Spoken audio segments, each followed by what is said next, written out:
Well, spring has sprung and it's a great time to be in the garden. The spring bulbs, jonquils, daffodils are really coming into their own and having a marvellous display.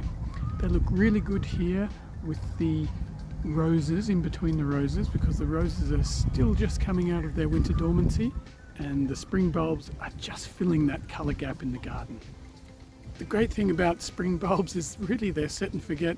I planted many of these bulbs 20 years ago and I've done nothing to them since.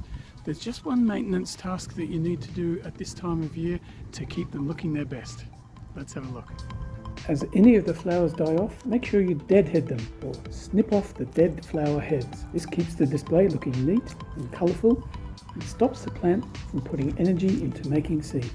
Instead, it will put that energy back into the bulbs.